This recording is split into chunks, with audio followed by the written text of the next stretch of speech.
senhor secretário-geral da ONU, Antônio Guterres, chefes de Estado, de governo e de delegação, senhoras e senhores, apresento aos senhores um novo Brasil que ressurge depois de estar à beira do socialismo. Um Brasil que está sendo reconstruído a partir dos anseios e dos ideais de seu povo. No meu governo, o Brasil vem trabalhando para reconquistar a confiança do mundo, diminuindo o desemprego, a violência e o risco para os negócios, por meio da desburocratização, da desregulamentação e, em especial, pelo exemplo. Meu país esteve muito próximo do socialismo, o que nos colocou numa situação de corrupção generalizada, grave recessão econômica, altas taxas de criminalidade e de ataques ininterruptos aos valores familiares e religiosos que formam nossas tradições. Em 2013, um acordo entre o governo petista e a ditadura cubana trouxe ao Brasil 10 mil médicos sem nenhuma comprovação profissional. Foram impedidos de trazer cônjuges e filhos. Tiveram 75% de seus salários confiscados pelo regime e foram impedidos de usufruir de direitos fundamentais como de ir e vir. Um verdadeiro trabalho escravo, acreditem. Respaldado por entidades de direitos humanos do Brasil e da ONU. Antes mesmo de eu assumir o governo, quase 90% deles deixaram o Brasil, por ação unilateral do regime cubano. Os que decidiram ficar se submeterão à qualificação médica para exercer sua profissão. Deste modo, nosso país deixou de contribuir com a ditadura cubana, não mais enviando para Havana 300 milhões de dólares todos os anos. A história nos mostra que já nos anos 60, agentes cubanos foram enviados a diversos países para colaborar com a implementação de ditaduras. Há poucas décadas, tentaram mudar o regime brasileiro e de outros países da América Latina. Foram derrotados. Civis e militares brasileiros foram mortos e outros tantos tiveram suas reputações destruídas, mas vencemos aquela guerra e resguardamos nossa liberdade. Na Venezuela, esses agentes do regime cubano, levados por Hugo Chávez, também chegaram e hoje são aproximadamente 60 mil que controlam e interferem em todas as áreas da sociedade local, principalmente na inteligência e na defesa. A Venezuela, outrora um país pujante e democrático, hoje experimenta a crueldade do socialismo. O socialismo está dando certo na Venezuela. Todos estão pobres e sem liberdade. O Brasil também sente os impactos da ditadura venezuelana. Dos mais de 4 milhões que fugiram do país, uma parte migrou para o Brasil, fugindo da fome e da violência. Temos feito a nossa parte para ajudá-los, através da Operação Acolhida, realizada pelo Exército Brasileiro e elogiada mundialmente. Trabalhamos com outros países, entre eles os Estados Unidos, para que a democracia seja restabelecida na Venezuela, mas também nos empenhamos duramente para que outros países da América do Sul não experimentem esse nefasto regime. O Foro de São Paulo, organização criminosa, criada em 90 por Fidel Castro, Lula e Chávez, para difundir e implementar o socialismo na América Latina, ainda continua vivo e tem que ser combatido. Senhoras e senhores, em busca de prosperidade, estamos adotando políticas que nos aproximem de países outros que se desenvolveram e consolidaram suas democracias. Não pode haver liberdade política sem que haja também liberdade econômica. E vice-versa. O livre mercado, as concessões e as privatizações já se fazem presentes hoje no Brasil.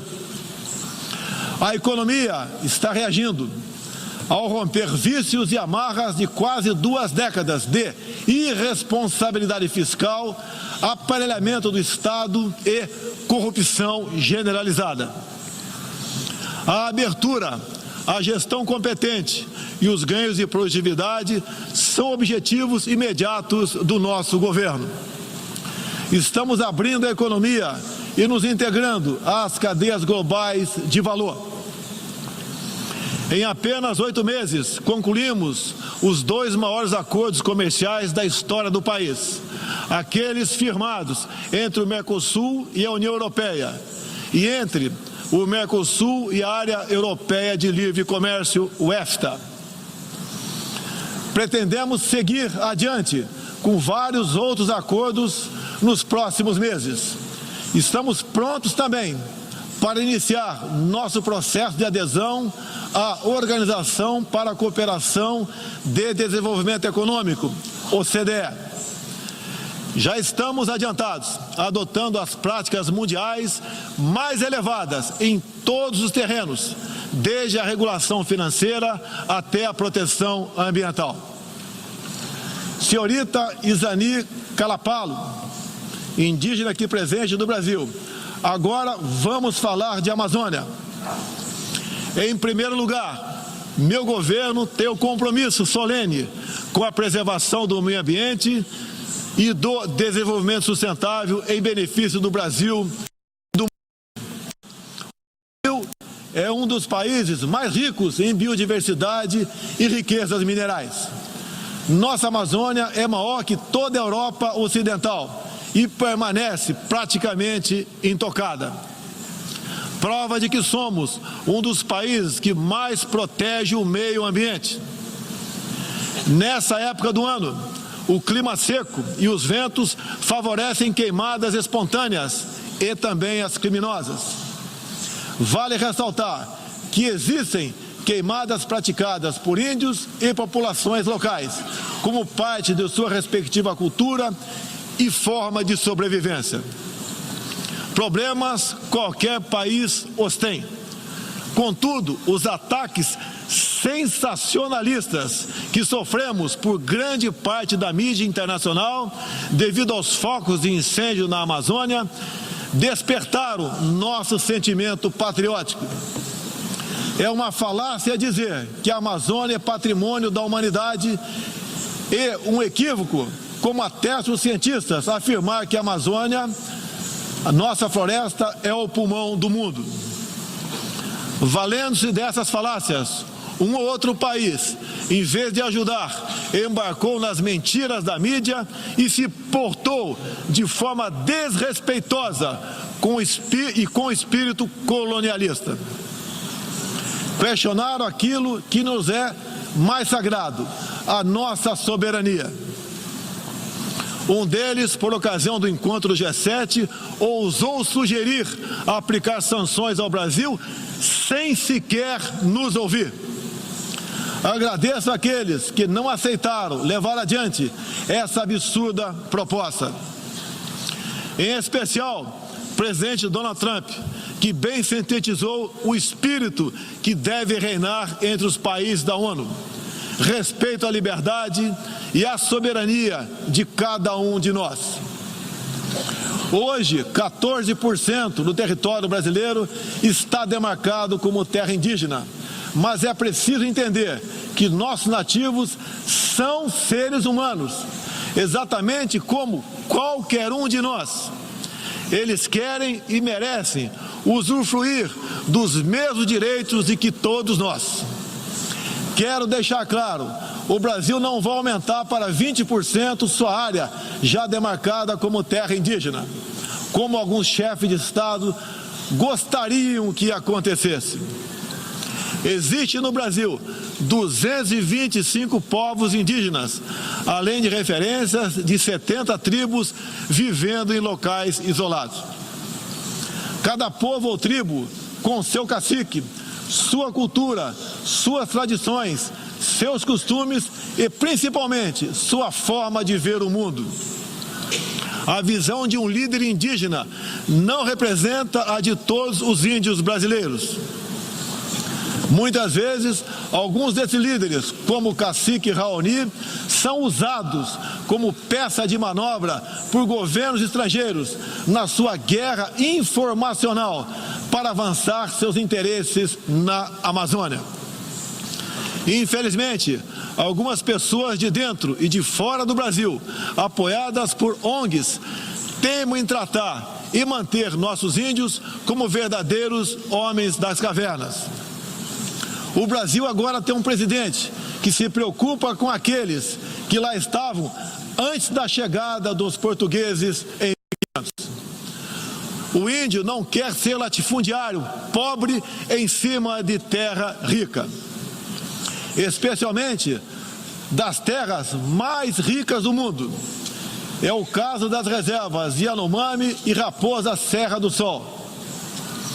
Nessas reservas existe grande abundância de ouro, diamante, urânio, nióbio e terras raras, entre outros. E esses territórios são enormes. A reserva Yanomami sozinha conta com aproximadamente 95 mil quilômetros quadrados, o equivalente ao tamanho de Portugal ou da Hungria, embora apenas 15 mil índios vivam nessa área. Isso demonstra que os que nos atacam não estão preocupados com o ser humano índio, mas sim com as riquezas minerais e a biodiversidade existentes nessas áreas. E para mostrar aos senhores que não existe uma autoridade única entre os índios, eu quero ler uma carta aqui de grande parte das comunidades indígenas endereçadas para os senhores. O grupo de agricultores indígenas do Brasil, formado por diversas etnias e com representantes por todas as unidades da federação, que habitam uma área de mais de 30 milhões de hectares no território brasileiro, vem respeitosamente perante a sociedade brasileira endossar apoio total e restrito à indígena Izani Calapalo, aqui presente, do Parque Indígena do Xingu, Mato Grosso, que a mesma possa, na Assembleia das Nações Unidas, em Nova York, Estados Unidos, externar toda a realidade vivida pelos povos indígenas do Brasil, bem como trazer à tona o atual quadro de mentiras propagado pela mídia nacional e internacional, que insistem em fazer dos povos indígenas do Brasil uma reserva de mercado sem fim, atendendo interesses estrangeiros de países que ainda enxergam no Brasil uma colônia, sem regras e sem soberania. O Brasil possui 14% do seu território nacional regularizado como terras indígenas e muitas comunidades estão sedentas para que o desenvolvimento dessa parte do Brasil finalmente ocorra sem amarras ideológicas ou burocráticas. Isso facilitará o alcance de uma maior qualidade de vida nas áreas do empreendedorismo, saúde e educação. Uma nova política indigenista no Brasil é necessária. O tempo urge. Medidas arrojadas podem e devem ser incentivadas na busca pela autonomia econômica dos indígenas. Certamente que, se um conjunto de decisões vier nesse sentido, poderemos vislumbrar um novo modelo para a questão indígena brasileira. Um novo tempo para as comunidades indígenas é fundamental. A situação de extrema pobreza em que se encontram, sobrevivendo tão somente do Bolsa Família e de cestas básicas, nunca representou dignidade e desenvolvimento. O ambientalismo radical e o indigenismo ultrapassado e fora de sintonia com o que querem os povos indígenas representam o atraso, a marginalização e a completa ausência de cidadania. A realidade ora posta impõe que o mundo, na arena da Assembleia das Nações Unidas, possa conhecer nossos desejos e aspirações na voz da indígena Izani Calapalo, que transmitirá o real quadro do meio ambiente e das comunidades indígenas brasileiras. Portanto, Izani Calapalo goza de confiança e do prestígio da liderança indígena interessada em desenvolvimento, empoderamento e protagonismo, estando apta para representar as etnias relacionadas anexas, que são 52. Acabou o monopólio do senhor Raoni.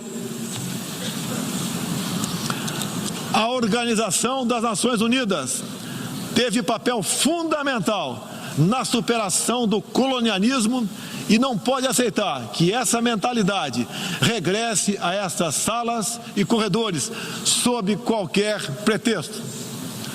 Não podemos esquecer que o mundo necessita ser alimentado.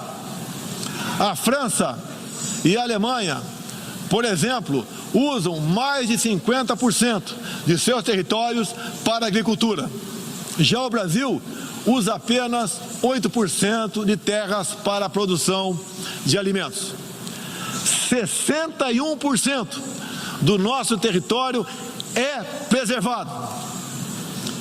Nossa política é de tolerância zero para com a criminalidade, aí incluídos os crimes ambientais. Quero reafirmar minha posição de que qualquer iniciativa de ajuda ou apoio à preservação da floresta amazônica ou de outros biomas deve ser tratado em pleno respeito à soberania brasileira. Também rechaçamos as tentativas de instrumentalizar a questão ambiental ou a política indigenista em prol de interesses políticos e econômicos externos, em especial os disfarçados de boas intenções. Estamos prontos para, em parcerias e agregando valor, aproveitar de forma sustentável todo o nosso potencial. O Brasil reafirma seu compromisso intransigente com os mais altos padrões de direitos humanos, com a defesa da democracia e da liberdade de expressão religiosa e de imprensa. É um compromisso que caminha junto com o combate à corrupção e à criminalidade, demandas urgentes da sociedade brasileira. Seguiremos contribuindo, dentro e fora das Nações Unidas, para a construção de um mundo onde não haja impunidade, esconderijo ou abrigo para criminosos e corruptos. Em meu governo, o terrorista Cesare Battisti fugiu do Brasil, foi preso na Bolívia e extraditado para a Itália. Outros 3 terroristas paraguaios e um chileno que viviam no Brasil como refugiados políticos também foram devolvidos aos seus respectivos países. Terroristas, sob disfarce de perseguidos políticos, não mais encontrarão refúgio no Brasil. Há pouco, presidentes socialistas que me antecederam desviaram centenas de bilhões de dólares, comprando parte da mídia e parte do parlamento. Tudo por um projeto de poder absoluto. Foram julgados e punidos graças ao patriotismo, perseverança e coragem de um juiz que é símbolo no meu país, o doutor Sérgio Moro, nosso atual ministro da Justiça e Segurança Pública. Esses presidentes também transferiram boa parte desses recursos para outros países, com a finalidade de promover e implementar projetos semelhantes em toda a região. Essa fonte de recursos secou. Esses mesmos governantes vinham aqui todos os anos e faziam descompromissados discursos com temas que nunca atenderam aos reais interesses do Brasil, nem contribuíram para a estabilidade mundial. Mesmo assim, eram aplaudidos. Em meu país, tínhamos que fazer algo a respeito dos quase 70 mil homicídios e dos incontáveis crimes violentos que anualmente massacravam a população brasileira. A vida é o mais básico dos direitos humanos. Nossos policiais militares eram o alvo preferencial do crime. Só em 2017, cerca de 400 policiais militares foram cruelmente assassinados. Isso está mudando. Medidas foram tomadas e conseguimos reduzir em mais de 20% o número de homicídios nos 6 primeiros meses do meu governo. As apreensões de cocaína e outras drogas atingiram níveis recorde. Hoje o Brasil está mais seguro e ainda mais hospitaleiro. Acabamos de estender a isenção de vistos para países como Estados Unidos, Japão, Austrália e Canadá. E estamos estudando adotar medidas similares para a China e a Índia, entre outros. Com mais segurança e com essas facilidades, queremos que todos possam conhecer o Brasil, em especial a nossa Amazônia, com toda a sua vastidão e beleza natural. Ela não está sendo devastada e nem consumida pelo fogo, como diz mentirosamente a mídia. Cada um de vocês pode comprovar o que estou falando agora. Não deixe de conhecer o Brasil. Ele é muito diferente daquele estampado em muitos jornais e televisões. A perseguição religiosa é um flagelo que devemos combater de forma incansável. Nos últimos anos, testemunhamos em diferentes regiões ataques covardes que vitimaram fiéis congregados em igrejas, sinagogas e mesquitas. O Brasil condena energicamente todos esses atos e está pronto a colaborar com outros países para a proteção daqueles que se veem oprimidos por causa de sua fé. Preocupam o povo brasileiro, em particular, a crescente perseguição, a discriminação e a violência contra missionários e minorias religiosas em diferentes regiões do mundo. Por isso, apoiamos a criação do Dia Internacional em memória das vítimas de atos de violência baseados em religião ou crença.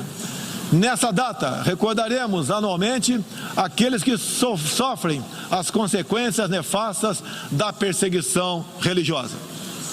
É inadmissível que em pleno século XXI, com tantos instrumentos, tratados e organismos com a finalidade de resguardar direitos de todo tipo e de toda sorte, ainda haja milhões de cristãos e pessoas de outras religiões que perdem sua vida ou sua liberdade em razão de sua fé.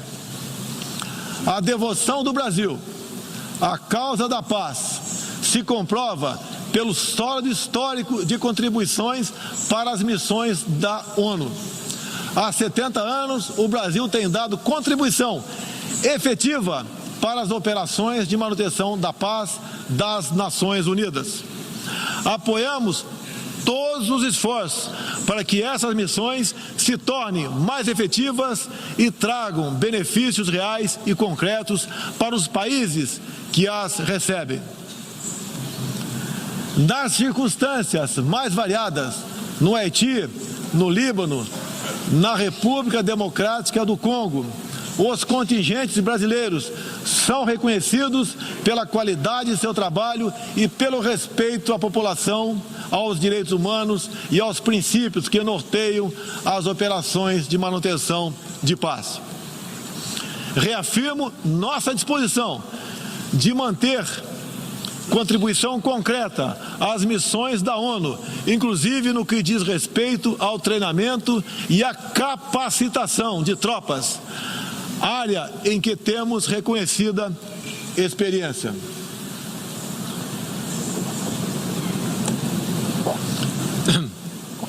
Ao longo deste ano, estabelecemos uma ampla agenda internacional com o intuito de resgatar o papel do Brasil no cenário mundial e retornar de retomar as relações com importantes parceiros. Em janeiro, estivemos em Davos, onde apresentamos nosso ambicioso programa de reformas para investidores de todo o mundo. Em março, visitamos Washington, onde lançamos uma parceria abrangente e ousada com o governo dos Estados Unidos em todas as áreas, com destaque para a coordenação política e para a cooperação econômica e militar. Ainda em março, estivemos no Chile, onde foi lançado o ProSul, importante iniciativa para garantir que a América do Sul se consolide como um espaço de democracia e de liberdade. Na sequência, visitamos Israel, onde identificamos inúmeras oportunidades de cooperação, em especial na área de tecnologia e segurança. Agradeço a Israel o apoio no combate aos recentes desastres ocorridos em meu país. Visitamos também um de nossos grandes parceiros no Cone Sul, a Argentina. Com o presidente Maurício Macri e nossos sócios do Uruguai e do Paraguai, afastamos do Mercosul a ideologia e conquistamos importantes vitórias comerciais, ao concluir negociações que já se arrastavam por décadas. Ainda este ano, visitaremos importantes parceiros asiáticos, tanto no Extremo Oriente quanto no Oriente Médio. Essas visitas reforçarão a amizade e o aprofundamento das relações com Japão, China, Arábia Saudita, Emirados Árabes e Catar. Pretendemos seguir o mesmo caminho com todo o mundo árabe e a Ásia. Também estamos ansiosos para visitar nossos parceiros e amigos na África, na Oceania e na Europa. Como os senhores podem ver, o Brasil é um país aberto ao mundo em busca de parcerias com todos os que tenham interesse de trabalhar pela prosperidade, pela paz e pela liberdade. Senhoras e senhores, o Brasil que represento é um país que está se reerguendo, revigorando parcerias e reconquistando sua confiança política e econômica. Estamos preparados para assumir as responsabilidades que nos cabem no sistema internacional. Durante as últimas décadas, nos deixamos seduzir, sem perceber, por sistemas ideológicos de pensamento que não buscavam a verdade, mas o poder absoluto. A ideologia se instalou no terreno da cultura, da educação e da mídia, dominando meios de comunicação, universidades e escolas. A ideologia invadiu nossos lares para investir contra a célula máter de qualquer sociedade saudável, a família. Tentam ainda destruir a inocência de nossas crianças, pervertendo até mesmo a identidade mais básica e elementar, a biológica. O politicamente correto passou a dominar o debate público para expulsar a racionalidade e substituí-la pela manipulação, pela repetição de clichês e pelas palavras de ordem. A ideologia invadiu a própria alma humana para dela expulsar Deus e a dignidade com que Ele nos revestiu.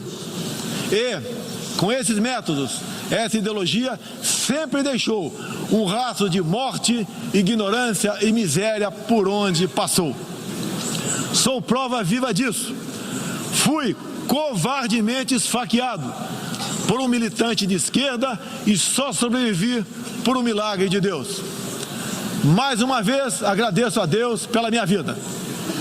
A ONU pode ajudar a derrotar o ambiente materialista e ideológico que compromete alguns princípios básicos da dignidade humana.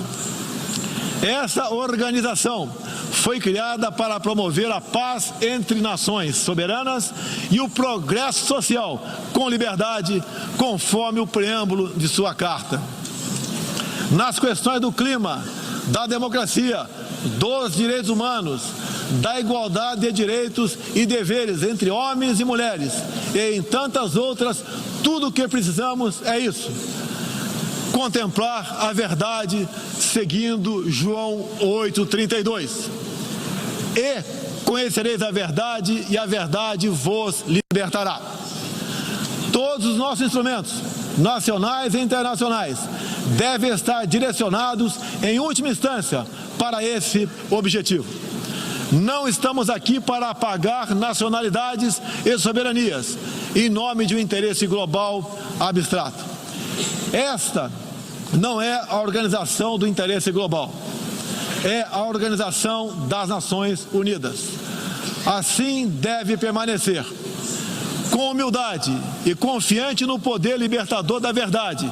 Estejam certos de que poderão contar com este novo Brasil que aqui apresento aos senhores e senhoras. Agradeço a todos pela graça e pela glória de Deus. Meu muito obrigado. Vai.